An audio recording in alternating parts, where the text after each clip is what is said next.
करनी करनी पर मैं दिनेश श्रीवास्तव आज आपके सामने एक ऐसी महान हस्ती को सामने लाया हूँ जो समाज के लिए किसी प्रेरणा से कम नहीं है। अक्सर समाज में ऐसे लोग होते हैं जो अपने आम दिनचर्या से समय निकालकर समाज, देश और आने वाली पीढ़ी के लिए कुछ ऐसा करने का प्रयास करते हैं जिससे कि लोग याद रखें और सबका भला हो, मानवता का भला हो। ऐसे ही एक व्यक्तित्व हमारे साथ में है अजीत प्रताप सिंह जी, जो अपने बारे में बताएंगे और फिर अपने कार्यों के बारे में बताएंगे। मेरा नाम अजीत प्रताप सिंह है और मैं जनपद बाराबंकी के विकासखंड बंकी में ग्राम विकास अधिकारी के पद पर कार्यरत हूँ। इसी के साथ मेरे पास ADO-ISP का भी प्रभार है और मैं अपने ग्राम विकास अधिकारी संघ, ग्राम पंचायत अधिकारी संघ समन्वय समिति, मैं दोनों का जिला अध्यक्ष का भी मेरे ऊपर दायित्व है।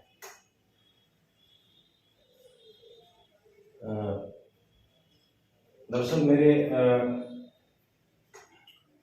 मेरी सेवा है, सरकारी सेवा में हूँ, उसी के साथ साथ उन कार्यों को, उन दायित्वों को पूरी तरह से मैं पूर्ण करता हूँ। और उसके बाद जो बचा हुआ समय है, मैंने एक अभियान चलाया है सन 2004 से, धरती बचाओ अभियान। जैसा कि आप सब जानते हैं कि धरती जो हमारी है, इसको हम माँ का दर्जा देते हैं और इसी धरती से हम लोग तमाम चीज़ें ग्रहण करते हैं जो हमारे जीवन यापन में सहायता करती हैं। तो एक 2004 की घटना है। मैं परिवार के साथ उत्तराखंड की यात्रा पे गया हुआ था और वहाँ मैंने देखा कि मैं जिस दुकान पे मैं जाता था, कोई भी सामान खरीदता था तो वहाँ पे हमें कागज़ के लिफाफे में लपेट के वो सामान लेता था। तो मैंने कहा कि भाई यहाँ आप कागज़ के लिफाफे में दे रहे हैं, ले जाना है, इधर उधर रखना है, तो ये कैरी कैसे होगा? तो इसके लिए कोई मजबूत चीज़ या पॉलीथीन इस तरह का कुछ दीजिए हमको। तो वहाँ ये बताया गया कि नहीं, उत्तराखंड में पॉलीथीन पूरी तरह से बैन है, प्रतिबंधित है, सिंगल यूज प्लास्टिक। तो मैंने सोचा कि ये तो बहुत अच्छी बात है और पूरा अगर कोई प्रदेश इस पे प्रतिबंध लगाए हुए है, पर्यावरण के, चूँकि ये दुश्मन होती है सिंगल यूज प्लास्टिक। और हम लोगों का, जैसा आप सब जानते हैं कि अभी हम पिछले महीने ही हमारी पूरी दुनिया की आबादी लगभग 8 अरब को पार कर गई है और धरती पर संसाधन है वो सीमित है और सीमित भी हैं। और इस तरह से उसको देखा जाए कि हम धीरे धीरे अगर उससे संसाधन को लेंगे तो फिर से उसमें संसाधनों को धरती माता में रिस्टोर करने का और फिर से उत्पादन होने का उसे समय मिलेगा। लेकिन बढ़ती आबादी, तमाम आवश्यकताएं, हमें विकास भी करना है, हमें जीवन को जीना भी है और हमें अपने लिए सहूलियतें भी बनानी है। तो इसी क्रम में तमाम ऐसे कार्य हम लोगों के द्वारा किए जाते हैं कि धरती को थोड़ा नुकसान होता है। एक आपको गणना बता दूं, एक टर्म होता है अर्थ ओवरशूट डे। ये अर्थ ओवरशूट डे एक गणना की जाती है साल में कि प्राकृतिक रूप से सामान्य तरीके से धरती से हम लोग कितनी संसाधन ले सकते हैं एक साल में। तो ये जो हमें साल भर में लेना चाहिए, हमारी ज़रूरतें बढ़ी हैं, हमारी आबादी बढ़ी है, उस हिसाब से हम लोग लगभग आधे साल में ही पूरे साल का कोटा पूरा कर लेते हैं। ये वो तारीख आती है, उसको अर्थ ओवरशूट डे बोलते हैं। इस साल 2022 जो बीता है हमारा, पिछले साल, उसमें ये तारीख 29 सितंबर की थी, क्षमा करें 29 अगस्त की थी। तो लगभग हमने 7वें महीने में ही जो साल भर का लिया जाता है संसाधन धरती से, उसको हमने ले लिया और फिर हम माइनस में लेना शुरू करते हैं। जब माइनस में किसी से लेते हैं तो निश्चित तौर पे फिर धरती को संभलने का मौका नहीं मिलता है और धरती को संभलने का जब मौका नहीं मिलता है तो तमाम आपदाएं आती हैं। जैसा कि आप लोगों ने देखा, यूरोप में जाड़े में गर्मी से हाहाकार मचा हुआ था और अभी एक बहुत ही नज़दीक की घटना हम लोगों ने देखा हमारे उत्तराखंड में। जोशीमठ एक स्थान है, वहाँ पे तमाम धरती के चिटकने का, तमाम बिल्डिंग के चिटकने का, तो ये कहीं न कहीं उसी से संबंधित है कि जो हम धरती के साथ हमें जो प्रेम से और जो आसानी से मिलना चाहिए उससे ज़्यादा अगर हम अपनी आवश्यकताओं को बढ़ाकर ले लेंगे तो ऐसी स्थितियाँ पैदा होंगी। अच्छा, जल शुद्ध रखने के लिए कैसे बताते हैं आप जिन लोगों को, कैसे क्या? देखिए, जैसा कि हम सब जानते हैं कि पूरी धरती पे अथाह पानी है। धरती पे 2 तिहाई पानी है और 1/3 हमारी भूमि है, यानी भूमि से ज़्यादा पानी है। और पानी इतना ज़्यादा है, उसके बाद पानी बचाने की या संचयन करने की या शुद्ध रखने की बात आई तो मैं आपको बता दूं कि जो हमारा 2/3 पानी है धरती पे, उसका 97% यानी 97% पानी ये हमारा समुद्र में है। और समुद्र का पानी जैसा सब लोग जानते हैं कि खारा पानी होता है, और खारा पानी में वहाँ की जो जीव जंतु हैं वो तो सर्वाइव करते हैं, लेकिन उसका उपयोग हम पीने के लिए या और उपयोग के लिए नहीं कर सकते, वो हमारे लिए हानिकारक है। बचा 3% पानी। तो 3% पानी कुल मिला के हमारे जो ग्लेशियर है, पहाड़ों पे ग्लेशियर है उसका हिस्सा, हमारी जो नदियां हैं, हमारी जो झीलें हैं, और हमारा जो अंडरग्राउंड वाटर है जिसको बोलते हैं भूमिगत जल, ये कुल मिला के 3% है। तो हम नदियों का, झरनों का और ग्लेशियर का भी पानी हम डायरेक्ट इस्तेमाल करने की स्थिति में नहीं करते हैं। अमूमन हम लोग कहाँ का पानी इस्तेमाल करते हैं? जो हमारा भूगर्भ जल है, अंडरग्राउंड वाटर है। तो अंडरग्राउंड वाटर हमारी पूरी पृथ्वी के जितना जल है उसका मात्र 0.6 से 8%, यानी 1% भी वो जल नहीं है, 1% से भी कम है। जो हमारा मीठा जल जो हमारी धरती के अंदर है उसको हम इस्तेमाल करते हैं, और पूरा लगभग 99% लोग उसी जल का इस्तेमाल करते हैं। तो उस जल को बचाना है हमें, और उस जल को शुद्ध भी रखना है। झोले बांटने जो खुद बनवाते हैं अपने पास से, जो है 8-9 हजार के आसपास संख्या हो चुकी है, और सभी ऐसे लोगों देते हैं जो और लोगों को भी जागरूक करते हैं। तो उसके बारे में आप बताएं कि कैसे, कहाँ से, क्या? जी बिल्कुल। पहले मैं अपनी पानी पर अपनी बात 2 लाइन में पूरी कर लूँ। तो बताया कि बहुत ही सीमित जल है भूगर्भ का, 0.6 से 0.8% तक है, 1% भी नहीं है। तो उसके लिए बस मेरा केवल यही सुझाव लोगों से निवेदन है कि सुबह से शाम तक जो आवश्यकताएं हैं पानी को कम से कम इस्तेमाल करें। मैं एक उदाहरण दे दूं कि 18 साल हो गया मैंने अपनी कार की धुलाई पानी से नहीं किया ये, और एक बार कार की धुलाई में कम से कम 25 लीटर, 30 लीटर, 40 लीटर, 50 लीटर तक पानी बर्बाद होता है। मैं सुबह करता हूँ, सुबह एक सूखा कपड़ा से, उसके बाद गीले कपड़े से पोंछ दिया, और सबसे मेरे मोहल्ले में, मेरे गांव में सबसे साफ मेरी गाड़ी होती है। तो ऐसा किया जा सकता है। इसी तरह से नहाने में है, 10-12 लीटर पानी में आदमी नहा भी सकता है, अपने अंडरगारमेंट्स भी साफ कर सकता है। और उस फिर लोग क्या करते हैं, 2-2, 3-3 बाल्टी, 4-4 बाल्टी। आप थोड़ा सा अगर सर्फ का इस्तेमाल, कम सर्फ का इस्तेमाल करेंगे, आपको पानी की भी कम मात्रा की जरूरत होगी। तो ये छोटी छोटी बातें हैं अपने दैनिक जीवन में, अगर हम इसको आत्मसात करें और अपने, चूंकि मैं स्वयं करता हूँ अपने ऊपर, मैंने परिणाम भी देखा है, सब लोग कर सकते हैं, बहुत ही कठिन नहीं है। रोजमर्रा की जो चीजें हैं, मैं आपसे बताऊं कि अगर इस्तेमाल हम सुबह से शाम तक अपनी आबादी, हमारे देश की आबादी लगभग 140-141 करोड़ है, और 141 करोड़ को अगर मान लीजिए 30 करोड़ परिवार हैं, तो 30 करोड़ परिवार में से प्रत्येक परिवार सुबह से लेकर शाम तक अपनी जो दिनचर्या है, चाहे सुबह दूध का पैकेट लाना है, चाहे फल लाना है, चाहे सब्जी लाना है, या राशन किराने की चीजें लानी है, तो उसमें सुबह से शाम तक क्या करते हैं कि 10 से 12 पॉलीथीन का, सिंगल यूज प्लास्टिक का इस्तेमाल हम लोग करते हैं, हर परिवार। तो ये परिवार 30 करोड़ के हिसाब से रोज अगर 10 पॉलीथीन का इस्तेमाल किया तो 300 करोड़ पॉलीथीन, जो कई ट्रक हो गई, इनको हम रोज बाजार से लाते हैं, और शाम को या अपने घर में पहुंच के अपना सामान निकाल के उसको कूड़े के ढेर में फेंक देते हैं। और वो कूड़े के ढेर में पूरा, हमारे यहाँ रिसाइकिल की भी उतनी अच्छी व्यवस्था नहीं हो पाई है, तो वो सब हमारे पानी को, हमारी धरती को, हमारी हवा को पूरी तरह से खराब करती है। अगर उसका रिसाइकिल हो गया तब तो ठीक है, अगर नहीं हुआ तो इधर उधर पड़ी रहेंगी, और बाद में अगर जलाने का किसी ने प्रयास किया तो वो तो बहुत ही भयानक चीज़ है, बहुत ही जहरीली गैसें निकलेंगी, हमारी हवा वैसे भी तमाम खराब है।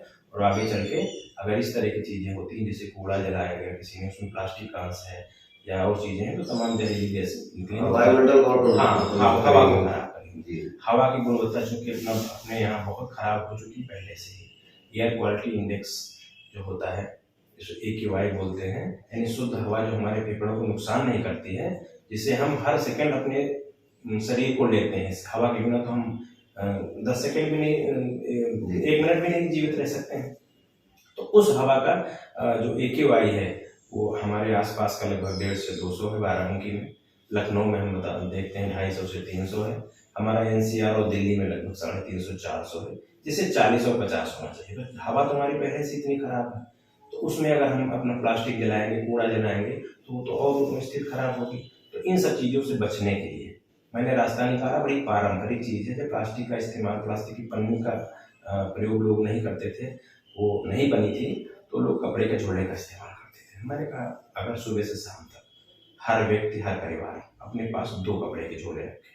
मैं पहले ये थोड़ा बता दूं कि कपड़े के झोले वाला मैंने अब तक लगभग 11,000 कपड़े के झोले बना के और लोगों को मैंने वितरित किए हैं। देखिए दुनिया और ये देश अपना बहुत बड़ा है, आबादी जिसे बताया बहुत बड़ी है, तो मेरी इतनी क्षमता नहीं कि सब परिवार को, सबको मैं सबसे मिलना दिक्कत, सबसे मिल भी नहीं पाएंगे, सबको हम दे भी नहीं पाएंगे, क्योंकि मेरी सीमित आमदनी है। मैं ये सब गतिविधियां अपने जो हमें वेतन मिलता है उसी का 10-5% बचा के ही मैं करता हूँ। लेकिन ये बहुत ही कम धनराशि और किसी एक व्यक्ति के बस की बात भी नहीं, इसमें सब लोगों को शामिल करना चाहिए।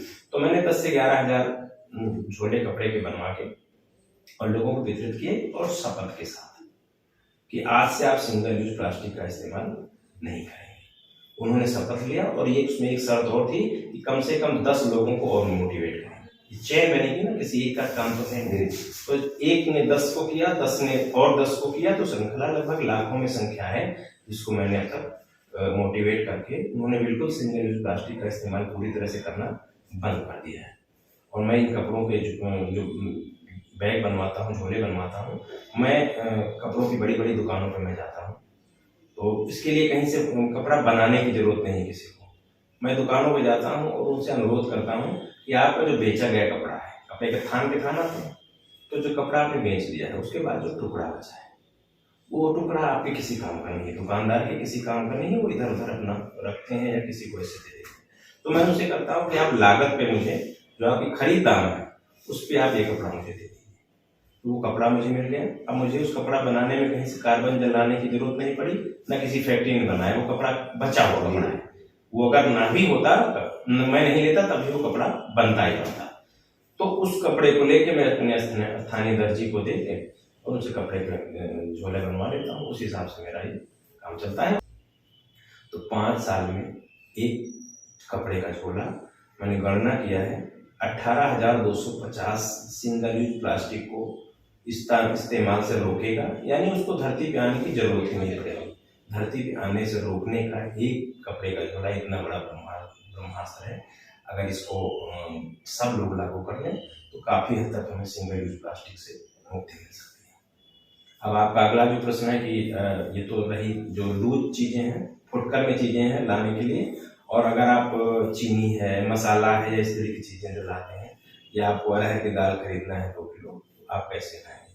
तो उसके लिए मैं ये करता हूँ कि तमाम परचून की दुकानों में जहाँ पे तमाम प्लास्टिक के जो डिब्बे होते हैं उसमें, जैसे टॉफी है, बच्चों के लिए टॉफी आती है, वो प्लास्टिक के बड़े डिब्बे में आती है, 2 से 3 किलो 4 किलो का डिब्बा है। जब वो खाली हो जाता है तो उनसे मैं अनुरोध करके 10-20 रुपए में मिल जाता है मुझे। ऐसे मैंने 4-5-6 डिब्बे अपने पास रखे हैं। मेरी गाड़ी में एक डिब्बा रहता है हमेशा, मेरे घर में है। तो इस तरह की चीज़ से ले जाना है मुझे। तो मेरा अभियान जो है इसको गति मिली है, और इन्हीं सब, और मैंने माननीय प्रधानमंत्री जी को तमाम बार मन की बात में पत्र भी लिखा, मेरे जैसे तमाम जागरूक लोगों ने जरूर लिखा होगा। उस आधार पे एक पिछली जो जुलाई 2022 थी, 1 जुलाई को 19 तरह की सिंगल यूज प्लास्टिक पूरी तरह से बैन कर दी गई हैं भारत सरकार के द्वारा। और लगभग जितनी ब्रांडेड हमारी दुकानें हैं, फैक्ट्रीज हैं, वो अब सिंगल यूज प्लास्टिक की चीज़ें 19 तरह की नहीं बना रहे हैं। जैसे कि उसमें पॉलीथीन हो गया, किसी भी तरह का पॉलीथीन आपको नहीं मिलेगा। हमारी जो कप प्लेट्स हैं, खाने पीने की चीज़ें हैं, कटोरियाँ हैं, और तमाम चीज़ें हैं, सब पूरी तरह से, इवन कि आपको प्लास्टिक के चम्मच है, कान में जो हम सफाई करते हैं उसके बड्स हैं, वो भी प्लास्टिक के होते थे, पूरी तरह से प्रतिबंधित हो चुका है। तो आप शादी पार्टियों में जाते हैं, वहाँ भी जो है प्लास्टिक की प्लेटें उस तरह की जो होती हैं उनको रोकने के लिए कहते हैं, वो जागरूक करते हैं। सुना है कि आप पैसे भी दे देते हैं कि इसके जितने कारण हो गया। जी, ऐसा है कि जो सिंगल यूज प्लास्टिक है, मैंने बताया कि पॉलीथीन के रूप में इस्तेमाल करते हैं। और दूसरा तरीका होता है जो हमारा, चाहे छोटा से घर का कार्यक्रम हो, चाहे जन्मदिन की पार्टी हो, चाहे बहुत बड़ा ब्रह्मभोज हो। ज़्यादातर तो मैं ग्रामीण क्षेत्र की ज़्यादा मैं बात करूँगा। ग्रामीण क्षेत्र में मेरी सेवा है, मेरा घर भी ग्रामीण क्षेत्र में है, मेरा लगाव भी ग्रामीण क्षेत्र से है, तो मैं वहाँ की बात करूँगा। शहरों में तो काफ़ी सुधार हुआ है। ग्रामीण क्षेत्र में ये करते हैं लोग कि ज़्यादातर खाने पीने की चीज़ों में जैसे प्लेट है खाने के लिए, तो वो थर्मोकोल का प्लेट इस्तेमाल करते हैं। वो मानते हैं कि बड़ा शुद्ध होता है, सफ़ेद रंग का होता है, तो बहुत अच्छी चीज़ है, इसका इस्तेमाल करते हैं। इसी तरह से प्लास्टिक का चम्मच, प्लास्टिक की कटोरी और प्लास्टिक का गिलास, ये सब खाने चीज़ें में किसी भी पार्टी में ये चीज़ें इस्तेमाल होती रही हैं। तो मैंने कहा कि भाई ये भी, और सुबह क्या होता है जब पार्टी खत्म हो जाती है, सुबह वो कहीं न कहीं कूड़े ढेर में, तालाब में, इधर उधर वो चीज़ें बिखरी हुई होती हैं, तो वो मुझे बड़ा खराब लगता था। तो मैंने इस लिहाज से जागरूक करना शुरू किया कि मेरा जहाँ निमंत्रण होता है वहाँ तो मैं जाता हूँ, कहता ही हूँ। जहाँ नहीं भी होता है, अगर मैं उधर से निकल रहा हूँ तो मैं जरूर जाता हूँ। आयोजकों से कहता हूँ कि इस तरह की चीज़ों का इस्तेमाल, सिंगल यूज प्लास्टिक, थर्मोकोल का ना किया जाए। इसकी जगह पे मार्केट में, बाजार में पूरी तरह से इको फ्रेंडली, जो कि सड़ के गल जाती हैं, खाद बन जाती हैं, वो सब चीज़ें हैं। जैसे मैं बताऊँ, गन्ने की खोई से बनी हुई प्लेट मार्केट में है, थोड़ा सा महंगी जरूर मिलेगी। इसी तरह से कागज़ की प्लेट आपको मिल जाएंगी जो पूरी तरह से इको फ्रेंडली हैं, यानी वो प्रदूषित नहीं करती हैं किसी चीज़ को, और वो गल जाती हैं, खाद बन जाती हैं। गिलास के रूप में भी कागज़ के गिलास आ गए हैं, और तमाम चीज़ें ऐसी हैं जो मार्केट में है। तो मैं उनको समझाता हूँ तो तमाम लोग तो मान जाते हैं कि ठीक है, हम नहीं करेंगे ऐसा इस्तेमाल। कुछ लोग कहते हैं कि ये महंगी पड़ती है, जो चीज़ें आप बता रहे हैं महंगी हैं और बाकी चीज़ें हमें सस्ती मिल रही हैं, तो हम क्यों ना करें। तो हम उनको ये समझाते हैं, देखिए हमारे आपके जीवन से बढ़ के कोई चीज़ महंगी नहीं। हमारा आपका जीवन अगर प्रदूषण के कारण ये तमाम बीमारियों का घर बन जाए, तो उसकी कीमत पे आप क्या इस्तेमाल करेंगे। और अगर आपको कुछ लग रहा है कि महंगी है, तो मैं आपको प्रस्ताव देता हूँ, ठीक है, उसका जो अंतर है मूल्य का, मैं अदा करने के लिए तैयार हूँ। हालांकि बहुत कम लोग ऐसे हैं जो इस प्रस्ताव को स्वीकार करते हैं। जब मैं बहुत प्रेम से, बहुत ही निवेदन से उनको समझाता हूँ, तो वो मानते हैं। तमाम लोगों ने ऐसा किया कि फिर मुझे बाद में उन्होंने कोई कार्यक्रम किया तो फ़ोन करके मुझे बताया कि देखिए सर, आपकी वजह से मैंने ये किया है और मुझे बड़ा अच्छा भी लग रहा है। ये सब चीज़ें सुबह मैं अपने गोर गड्ढे में डाल दूंगा, कहीं कंपोस्ट खाद बन जाएगी और कहीं से भी ये पर्यावरण को नुकसान नहीं करेंगे। तो तमाम लोग ऐसा मान जाते हैं।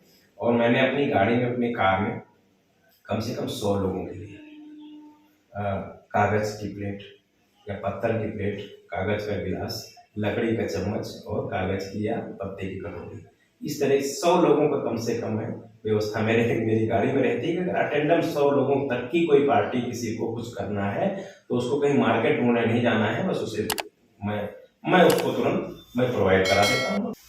तो आइए इसी तरह धरती अभियान से जुड़ते हुए, धरती बचाओ अभियान से जुड़ करके और इस साक्षात्कार को, आपकी बात को लोगों तक और पहुंचाएं, आगे बढ़ाएं, ताकि जो है जन कल्याण हो सके। धन्यवाद।